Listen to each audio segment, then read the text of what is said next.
कहानी। धुलाई का दिन एक शांत और आलसी दोपहर थी। सूरज तेज चमक रहा था और जंगल में गर्मी बढ़ गई थी। मोगली, बलू और बघीरा नदी के किनारे बैठे थे। मोगली ने अपनी शरारत में एक गीली मिट्टी का गोला बनाया और उसे धीरे से बलू के पेट पर दे मारा।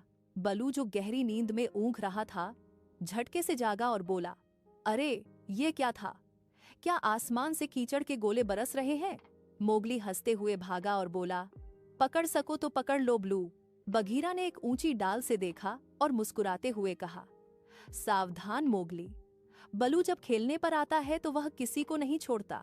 बलू ने अपनी भारी देह हिलाई और मोगली के पीछे दौड़ा। दोनों नदी के किनारे की गीली मिट्टी में लौटने लगे। देखते ही देखते मोगली और बलू दोनों पूरी तरह कीचड़ में सन गए थे। मोगली अब एक छोटा कीचड़ का पुतला लग रहा था और बलू एक बड़ा भूरा टीला।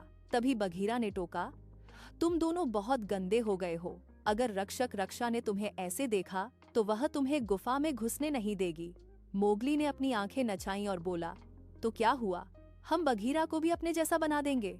मोगली और बलू ने मिलकर बघीरा पर पानी और कीचड़ के छींटे उड़ाने शुरू कर दिए। जंगल का सबसे गंभीर और फुर्तीला पैंथर अब अपनी सफाई बचाने के लिए इधर उधर भाग रहा था। ऊपर पेड़ों पर बैठे बंदर यह तमाशा देख रहे थे। वे ताली बजाकर चिल्लाने लगे, देखो देखो, काले बघीरा पर भूरे धब्बे लग गए। बंदरों ने मजे लेने के लिए ऊपर से सूखे पत्ते और कीचड़ फेंकना शुरू कर दिया। अब यह एक असली जंगल का हड़कंप बन गया था।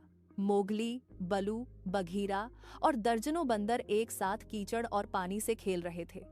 जंगल में हर तरफ हंसी और छींटों की आवाज गूंज रही थी।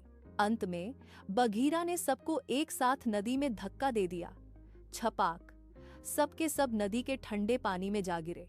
मोगली पानी से बाहर निकला। उसका चेहरा बिल्कुल साफ और चमक रहा था। बलू पानी में लेटकर बुलबुले छोड़ रहा था और बहुत खुश था।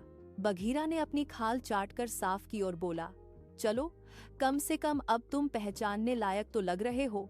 शाम हो चुकी थी और ठंडी हवा चल रही थी। तीनों दोस्त नदी के किनारे सूखने के लिए बैठ गए। मोगली ने बलू के गीले बालों में अपना सिर टिकाया और कहा, आज बहुत मजा आया बलू।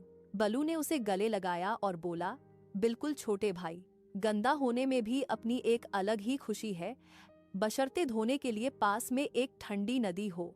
बघीरा मुस्कुराया और तीनों दोस्त हंसते हंसते अपनी गुफा की ओर चल दिए। उस रात मोगली को बहुत गहरी नींद आई। उसके सपनों में भी वह कीचड़ के गोलों से खेल रहा था। जंगल फिर से शांत हो गया, बस एक मीठी याद के साथ। कभी कभी सादगी और मस्ती भरे खेल ही दिन को सबसे यादगार बना देते हैं।